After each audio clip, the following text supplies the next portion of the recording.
झांकी है, श्रम कोड बाकी है, यूएपीएससीए वापस लेना होगा, लेना होगा। अडानी अंबानी का राज खत्म करो। जैसा कि शुरू से किसान आंदोलन केवल 3 कृषि कानूनों को लेकर नहीं बल्कि लीगलाइज एमएसपी को लेकर, बिजली संशोधन विधेयक को लेकर और अन्य कई सारी मांगों को लेकर चल रहा था। सरकार ने जरूर आंदोलन के दबाव में पीछे हटकर तीनों कृषि कानून को वापस लिया है, जो कि किसानों की, मजदूरों की, इस देश की आम जनता की, किसान आंदोलन की एक बड़ी जीत है। लेकिन इसके साथ ही सरकार जो बाकी सारी मांगे हैं उनको अभी तक नहीं पूरा की है, नहीं एड्रेस की है और इसीलिए किसान आंदोलन जारी रहेगा। ये 3 कृषि कानून तो सरकार ने लाया था।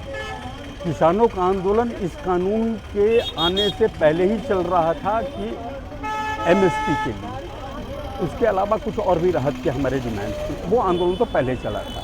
ये केवल वापस वही लिए है जो 3 कानून ये खुद लाए थे और माफ़ी मांगते ही उन्होंने वापस लिया।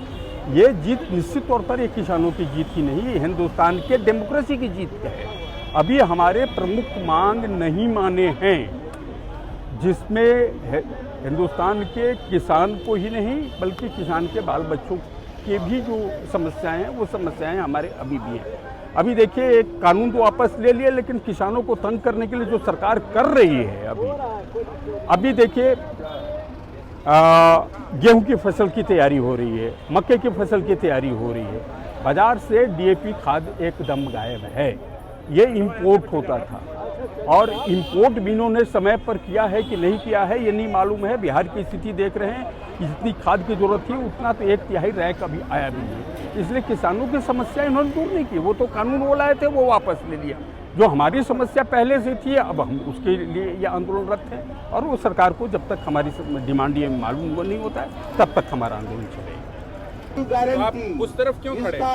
इसलिए कि किसान के बेटे हैं, किसानी हम लोगों का पहला खानदानी जो है वो ये रहा है, प्रोफेशन रहा है। इसलिए किसानों के सवाल पर किसानों के साथ, किसानों के संगठनों के साथ और राज्य के पूरे किसान मजदूरों के साथ करें। देखिए, बहुत पुराना मांग है कि भाई सबसे पहले तो कि किसानों को, एक तो हम लोग लाभकारी मूल्य की बात किया करते थे कि लाभकारी दाम किसानों को मिले, लेकिन आप लाभकारी नहीं देते हैं तो कम से कम एमएसपी जो मिनिमम सपोर्ट प्राइस है वो किसानों को दिया जाए। यह एक सबसे बेसिक मांग है जो बिहार में भी लगातार उठते रहा है और देश में भी उठते रहा है। इन मांगों से इतर किसानों के तमाम अधिकारों को छीनने के लिए 3 कृषि कानून सरकार ने लाया। किसानों ने जंगजू कुर्बानीपुर संघर्ष करके उसको वापस करवाने का काम किया है।